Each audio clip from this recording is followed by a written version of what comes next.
Good afternoon. My name is Bryan David. I'm the program director for Go Virginia Region 3, which encompasses all of Southern Virginia. And I'm here today with Tammy Hurt and Julie Brown, two principals that are working with a very exciting Go Virginia grant project that has been going on for some time and has gone through several funding rounds. And they're going to share with us the successes and some of the adaptations that have had to go into the grant. So with that, Tammy, if you'd introduce yourself, and then Julie, who you are, what you're doing, what brought you here, kind of thing. I'm Dr. Tammy Hurt. I'm the GO TEC program manager, and I've been in this position for right about a year and a half, and came on in July of last year and have learned a lot in the past year and a half, but just really excited to be part of this program. Julie? Hello, I'm Julie Brown. I'm the Director of Advanced Learning here at the Institute for Advanced Learning and Research. And I have been involved with the GO TEC initiative since phase one, probably about three or so years ago, through the phase two process, parts A and B. So, but the best day I had was when Tammy Hurt came on board. So that was a great day. I think it was a day that will live in all of the history of Go TEC. But real quick, we've got some questions together. This is not a gotcha kind of thing. You all seen the substance of the questions. But before we go, can you tell me what Go TEC stands for? GO TEC stands for the Great Opportunities in Technology and Engineering Careers. Good. Thank you. Oftentimes these type of programs get acronyms going, and it becomes a little bit of an alphabet soup sometimes. But and as Julie said, this has been a multi-year effort, and has gone through some successive rounds of Go Virginia funds. I think all told, we're probably into the $2-3 million range, right? I think all in, there's matching funds, there's a lot of financials to it, but suffice it to say, there's a significant amount of dollars that have been brought forward to really support and make this program a reality. So another grant was just recently awarded that went, as Julie said, into another phase. Can you tell me about the Go TEC program, and Tammy and Julie, certainly, if you want to share, what it's about, who your regional partners are, because that's really an important piece to this, and then how this last grant will be used. Sure. The overarching goal for the GO TEC program is actually to bring jobs into Region 3. And we want to do this by providing a talent pipeline to fill those high demand jobs. So we begin targeting students as early as 5th grade in our middle schools, and we work with the public school divisions within Region 3. Currently, we work with 12 of them, and there are 17 actual GO TEC Career Connections labs. So students are able to go into these labs and get hands-on experience and start to kind of build skills, but mostly build that interest level at the middle school age. So they progress through the GO TEC curriculum. We built that high interest so that when they do go to the high school, they can begin working towards industry certifications and in some cases college degrees. This all uses that hub and spoke model that allows for a greater outreach throughout Region 3. And reaches into Regions 1 and 4 as well, because they are serviced by two of our partners, Whitfield Community College and Southside Virginia Community College. So we do work with K-12 school divisions within Region 3 area. We also work with 6 higher ed colleges in the Region 3 area as well. Good. What are the type of skills are these middle schoolers actually learning and using to give them this hands-on exposure to future high-paying jobs that they may pursue? Well, it focuses on technology and engineering, obviously. We do sprinkle in a little bit of the healthcare into the curriculum. We do offer a 9-unit curriculum. So students get hands-on experience with welding. It's virtual welding at the middle school level, but it is a very high-tech program. The equipment that they use is close to the industry equipment, if not the exact same industry equipment that they would once they go out and get a job.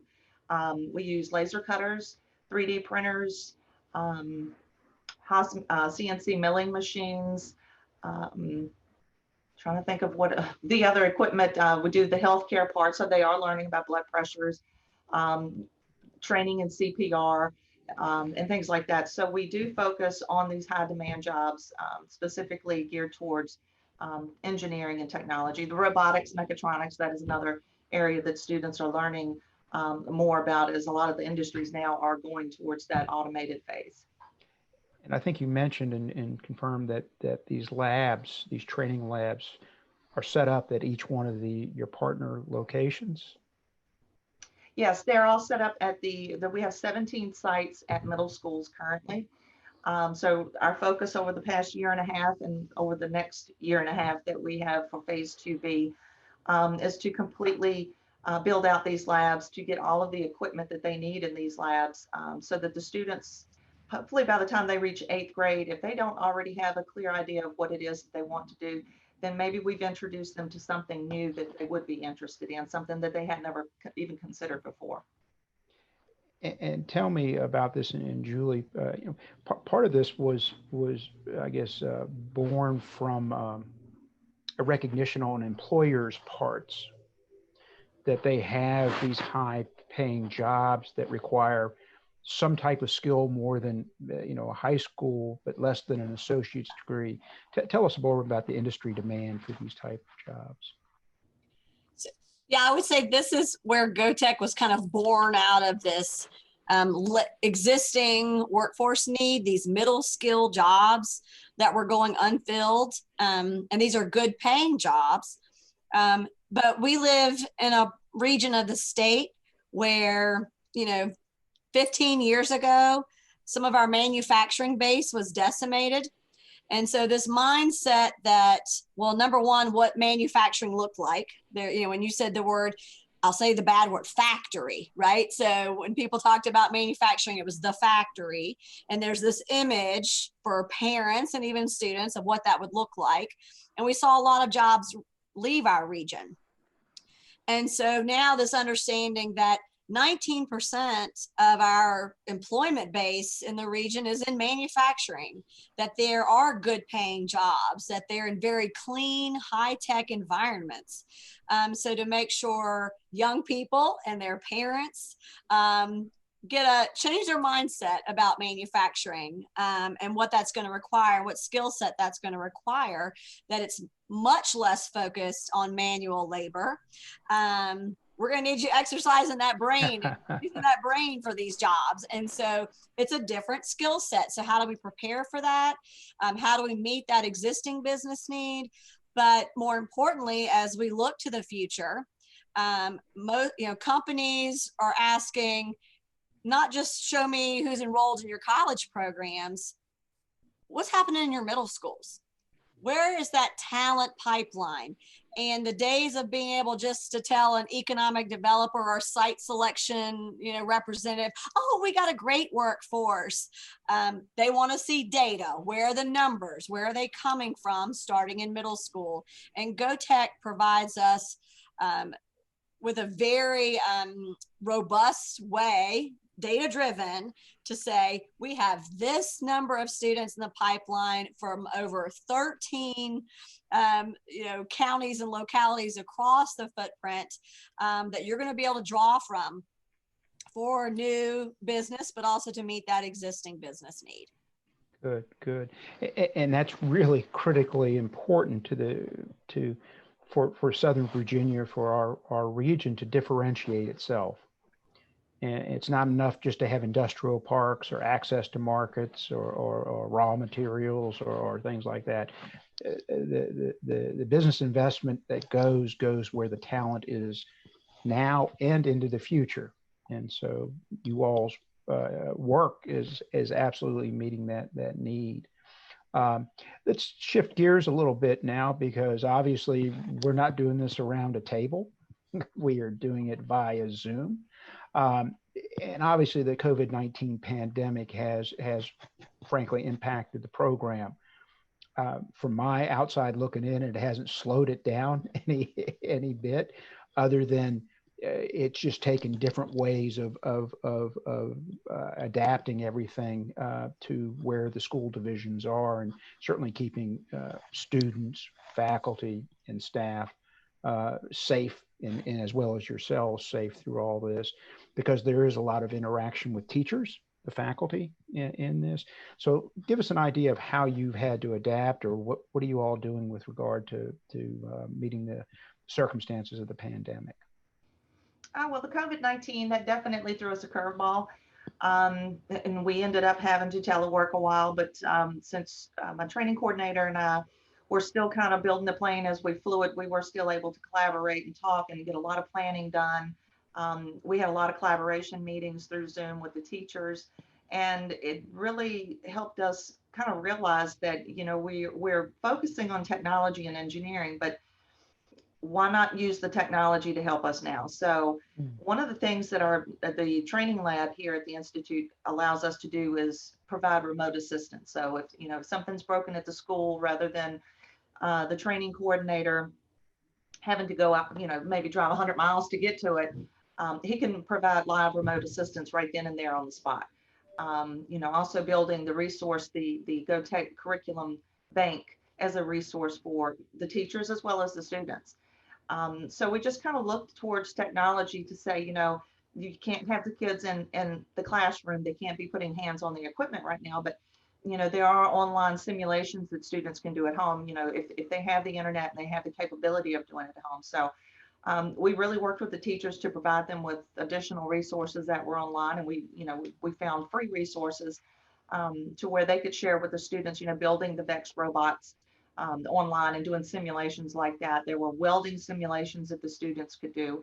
And certainly, you know, the career investigation. So students could still do scavenger hunts online to learn about the different careers.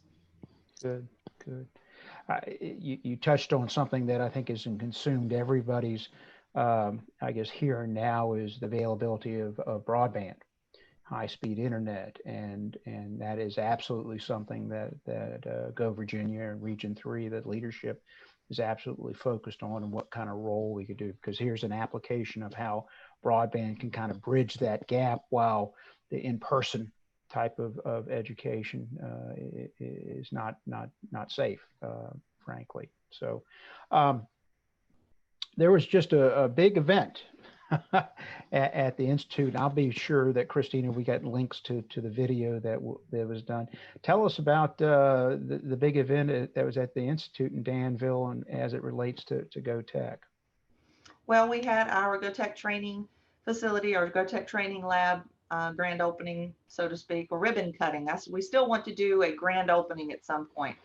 And our idea was to have all of our stakeholders be able to come in person, but obviously with the pandemic, we were just not able to open the doors and have the public come in that way, not in a safe way.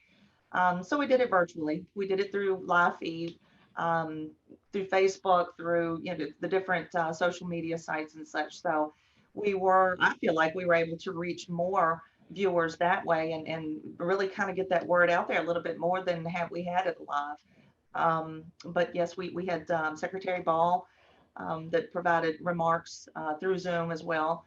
And it was a really good event. We had our training coordinator and one of our career connections teachers to kind of give a virtual tour through the lab. So we used, again, the technology that's in that lab to be able to provide a live feed tour of each piece of equipment, what it's used for, the type of careers, you know, and how we're using it in the school. So it was really exciting. Good, good, good.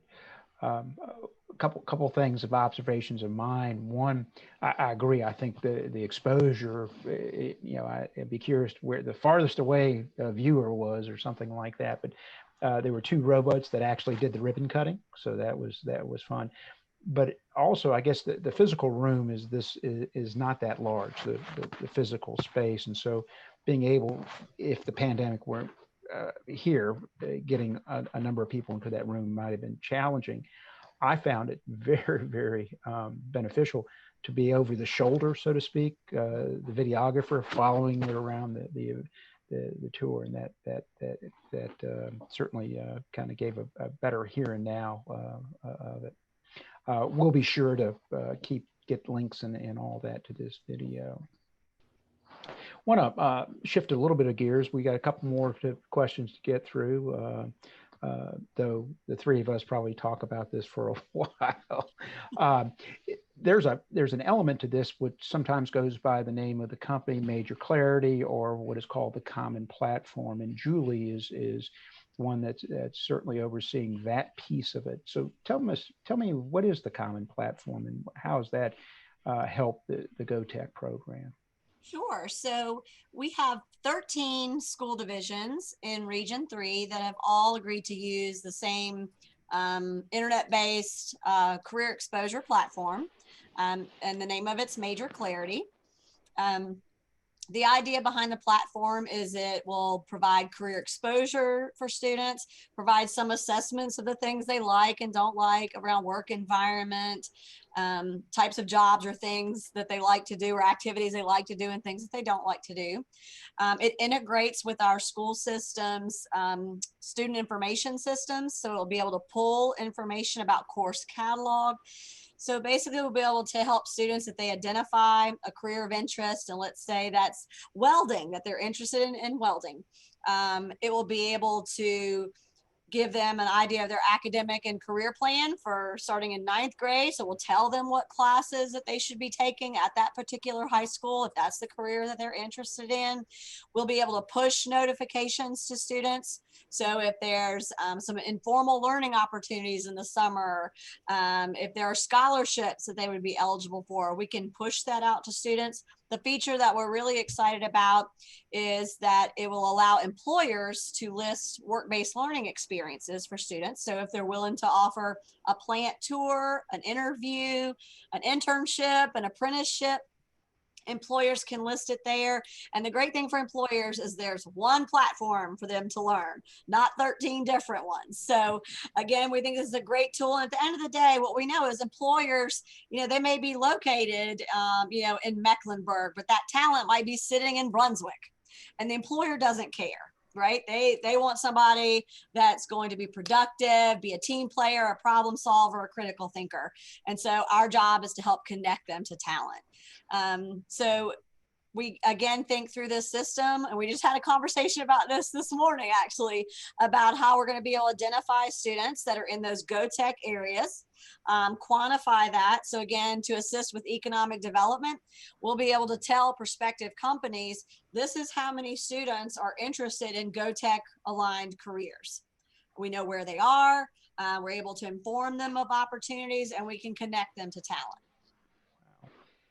And so this theme of interconnected partnerships, I think you can see through the curriculum and the training labs to how this information is collected and how it's communicated to employers as well as to the student and parents. I think that this is something that certainly has gotten to good scale and certainly has a bright future of becoming really part of the economy and part of the education of our community's children. Well, middle schools aren't children. My daughters would have killed me if I said that. Young adults. Last couple questions I have. One, couple pieces of advice. First, either one or both of you, if you were to talk with a student or a student and parents, what kind of advice would you give them or suggestions about the GO TEC program? Well, I'll use a shameless plug here. Visit the website, the www.gotecva.org, gotecvirginia.org. Explore that site. Just look at the different information that's available on there. Look at the different pathways, careers. I think a lot of times students grow up and their idea of what they can do when they grow up is sometimes very narrow, but there are just so many endless possibilities and opportunities out there. And the website, it does provide a lot of that information. Share the website with your parents. Start talking now to your parents about, what the future holds for you. Start researching certificates. Where are the colleges that would offer certain certifications or degrees? What are the hard and soft skills? You know, sometimes employers like to see a certification, but they are sometimes more concerned about those hard and soft skills. And then talk to your guidance counselor. The school counselors are very hardworking. They wear a lot of hats. But I've never known one to turn a student away who wanted to talk about what their future was going to be. Sometimes they just don't have those conversations because students at this age aren't worried about what they're going to do in, 5 to 8 years. So have those conversations, start talking about it, start thinking about it. Visit that website. It gives you salary information statewide as well as locality.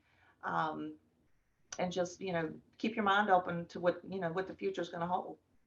Good. Julie, do you have, if you were to give advice to a parent, what would you, in a few words, what would you say? I guess be open to all kinds of possibilities. I feel it's probably a really challenging time, I think, for a lot of young people with artificial intelligence and the robotics, for us to think about, especially if you're a middle schooler right now. So what job's actually going to be available to me 10 years from now? And so I think that's the challenging part. So again, taking advantage of these tools that are out there, try something new. It's just as important to be able to cross something off the list as it is to kind of narrow it down to that one thing, right? So I'm sure you can talk to a lot of us. Our first job is the job sometimes that makes us realize what we don't want to do in life. So just be open to all those experiences. And I guess that would be my advice to parents as your child's coming to you with, ideas about future careers. Be open to that and know that there are resources in their community to help you with understanding, well, where are those jobs? Right. What credential or is college required for that job? If I was a parent right now, I'd be taking a hard look at that. So Good. Just be open and try some things. That usually that first job or first time a job where you learn you didn't want to do that, I think that's the rite of passage of going through. I've got one other question for you all. We've just about wrapped up thing here, and again, I think Tammy had said the shameless plug. Certainly, part of this is Go Virginia. And what this state level program that provides resources to do workforce development, to do other things, to promote high wage, reliable jobs that are here and now. If you were to give any type of organization or individual, advice about Go Virginia, share with us any thoughts you'd with them about what this program has meant to you all and what opportunities are there. I would say we've known this kind of in our part of the state for quite some time, but Go Virginia was an acknowledgement that regions win. That collaborative spirit, convening people that sometimes you don't normally partner with. And so bringing a lot of voices to the table. So I think, again, that kind of regional focus from Go Virginia has been really important. The partnerships, you can't, understate the importance of that network and those partners. And I tell people, with Go Virginia, if you look at Region 3, our region, there's 15 localities. And so sometimes our challenge is how do we get 15 heads nodding in the same direction compared to other parts of the state where maybe they only got to get 3 or 4 heads, nodding in the same direction. That takes a lot of time and effort and commitment. And I think too, you have to have a belief at some level that we go farther together. If you want to get there fast, you can do that, but you're not going to do it with a big group of people and have the impact you could have if you'll go farther together. And so this is the embodiment of that, right? It takes time. It's a lot of energy. It's building those relationships, but with the firm belief that we're going to go farther together. Good. Well, one of the things you said that 15 heads and nodding is but part of my job is, the sun rises on Mecklenburg County and sets on Patrick, and then arcs across to Amelia, Prince Ed, Cumberland, and Buckingham, and everything in between. And it is geographically a large area, but I think you all's demonstration of collaboration can show it can be done, and it can be done successfully. So look forward to GO TEC applications coming in. In fact, we had a good conversation about maybe entrepreneurship being an interesting piece to this. So just encourage anybody that sees this, that has an idea that fits in workforce development or economic or development, then certainly just contact me. This will certainly have all the contact information. Or if you want to learn more about GO TEC, their contact, Julie and Tammy's contact information will be available. That, I think, takes care of our interview today. I appreciate your time. And any questions for me, or just we good? We thank you for the opportunity. We love Good. sharing all the good things that are happening with the program. It's great. Good. Thank you. Always got a good story to tell. So thank you all very much.